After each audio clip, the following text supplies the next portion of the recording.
Hoy en este video vamos a comparar a los 7 líderes de las siguientes facciones: el Imperio Galáctico, la República Galáctica, los Separatistas, la Alianza Rebelde, los Remanentes Imperiales, la Primera Orden y la Resistencia, para determinar quién tuvo al peor líder. Como siempre, comenzaré con un perfil breve de cada personaje y al final los clasificaremos de peor a mejor.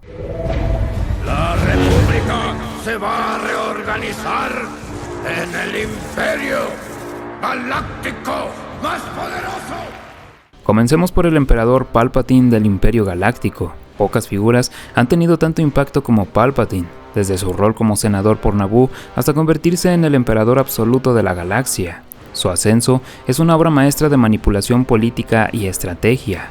Como líder del Imperio Galáctico, Palpatine fue brutalmente eficiente, pero su reinado también plantó las semillas de su caída. Palpatine logró lo que nadie más había conseguido: destruir a los Jedi, centralizar el poder en Coruscant y establecer un régimen autoritario bajo su control. Su habilidad para manipular a ambos bandos durante las guerras clon es uno de los mayores logros estratégicos de la historia galáctica. Encarnó el lado oscuro en su forma más pura y transformó a una república corrupta y paralizada en una maquinaria imperial que dominó durante décadas. Sin embargo, su estilo de liderazgo tenía serias debilidades. Gobernaba por el miedo, desconfiaba incluso de sus propios aliados y carecía de un plan de sucesión viable. Su confianza ciega en el miedo y la sumisión lo cegó ante amenazas reales, especialmente en su incapacidad para prever la redención de Vader y el impacto de Luke Skywalker. Su regreso en la Primera Orden solo reafirma lo insostenible de su legado. Incapaz de dejar el poder, terminó desfigurando su visión original. Pasamos con el Canciller Valorum de la República Galáctica. Finis Valorum es recordado como el último canciller antes de la caída total de la República, y eso no es una coincidencia. Su liderazgo, aunque bien intencionado, fue débil y marcado por la inacción. Valorum heredó la república corroída por la burocracia, la corrupción y la parálisis política, y fue completamente incapaz de revertir esa tendencia. En la amenaza fantasma, vemos a Valorum rodeado de senadores desinteresados en el bien común, incapaz de actuar siquiera ante una invasión directa al planeta Naboo.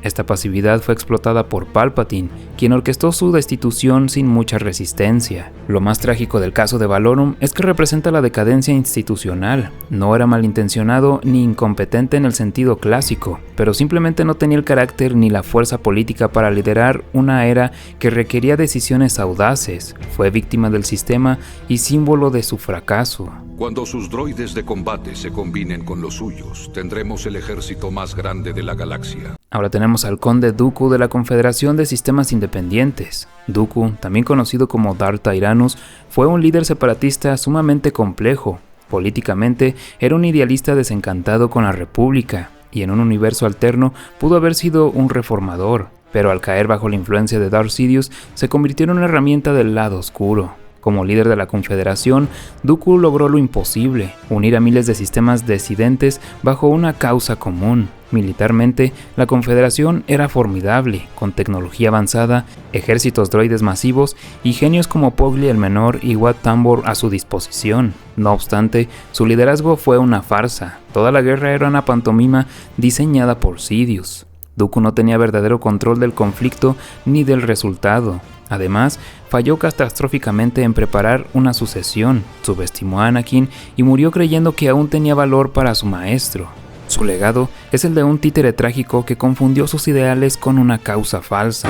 The monster who will come for us all soon enough is Emperor Palpatine. Después tenemos a Mon Mothma de la Alianza Rebelde. Mothma es sin duda una de las líderes más éticas y coherentes de Star Wars. Ex senadora, pacifista y organizadora clave de la rebelión, Mothma fue esencial para articular la resistencia política y militar contra el Imperio. Su liderazgo no se basa en poder militar ni en carisma agresivo, sino en principios y diplomacia. Fundó la Alianza Rebelde formalmente tras la masacre de Gorman y unificó distintas células insurgentes, muchas veces con objetivos y métodos muy distintos. A pesar de las tensiones internas con Saw Gerrera, por ejemplo, que se paró por considerarla demasiado blanda, Mothma logró mantener la cohesión suficiente para enfrentar al Imperio. Lo que le faltó en contundencia militar lo compensó con una visión a largo plazo, una nueva república verdaderamente democrática. Aunque no lideró batallas, su rol fue igual de crucial. Después de Endor, fue nombrada canciller de la Nueva República, y aunque su gobierno tuvo errores, sentó las bases de una era democrática, al menos por un tiempo. La general. Para mí ella es de la realeza. Después tenemos a Leia Organa de la Resistencia. Leia es posiblemente el personaje con el arco político más prolongado y coherente de toda la saga, desde princesa a general. Su liderazgo evolucionó constantemente, siempre manteniéndose fiel a sus principios. En la era de la Resistencia ya no contaba con el respaldo institucional de la Nueva República, lo que hizo su tarea aún más difícil. Tras el resurgimiento de la Primera Orden y la inacción del gobierno central, Leia fundó la Resistencia con escasos recursos pero con convicciones firmes. Su experiencia fue invaluable, pero muchos en el Senado la rechazaron por ser hija de Darth Vader, algo que exploraron sus enemigos políticos. Durante la trilogía secuela, Leia mantiene un liderazgo fuerte incluso en circunstancias desesperadas. A pesar de sufrir pérdidas monumentales como la destrucción de la base de la Resistencia o la muerte de Han y Luke, ella no titubea para nada. Forma nuevos líderes como Poe Dameron y finalmente sacrifica su vida en un último intento por redimir a su hijo. Su liderazgo fue más emocional y espiritual que logístico o estratégico, pero en momentos de desesperanza total, eso fue justamente lo que sostuvo a la Resistencia. Después seguimos con Gilead Palion, de los remanentes imperiales, posiblemente uno de los remanentes más admirables, el gran almirante Gilead Palion. Su liderazgo comenzó en la batalla de Endor, donde no logró unificar las fuerzas imperiales en retirada, lo que provocó su dispersión por toda la galaxia. Durante años fue segundo al mando de Thrawn. Tras la muerte de Thrawn, tampoco logró mantener unidas sus fuerzas, repitiendo el fracaso de Endor. Durante mucho tiempo ocupó roles secundarios hasta que Dala perdió a Nighthammer en Yavin y le transfirió el mando del remanente imperial. A partir de ahí, Palion tuvo bastante éxito, fue pragmático y moderado, comparado con otros imperialistas. Su objetivo era la supervivencia del imperio y sus ideales, aunque implicara reformarlo. Se trasladó del núcleo profundo al borde exterior, unificó más las facciones imperiales y estableció un remanente imperial estable, aunque muy debilitado. Eventualmente firmó los acuerdos de Palion-Gravison con la Nueva República, asegurando la paz. Palion ayudó al remanente a sobrevivir incluso durante la guerra Yuuzhan-Vong, aliándose con la Alianza Galáctica hasta su asesinato en la batalla de Fondor. Después pasamos con el líder supremo Snoke de la Primera Orden. Este es un caso peculiar, ya que Snoke fue una creación de Palpatine, aunque asumiremos que actuaba con autonomía. En ese contexto, su liderazgo fue bastante exitoso. Snoke construyó el poderío de la Primera Orden y aplastó la Nueva República en un solo golpe y posicionó a su organización como la fuerza dominante en la galaxia. Logró manipular a Ben Solo, crear una estructura militar gigantesca en secreto y desplegar de forma tan eficiente que, en términos puramente militares, fue más exitoso que incluso Palpatine en sus primeras décadas. No obstante, su mayor error fue subestimar a Kylo Ren, su aprendiz. Esa ceguera lo llevó a la muerte prematura que desestabilizó a la Primera Orden en su momento más crítico. Aún así, su estrategia fue casi perfecta. Ahora sí, con todo lo anterior dicho, pasemos a la clasificación del peor al mejor líder. En el puesto número 7 tenemos a Finis Valorum.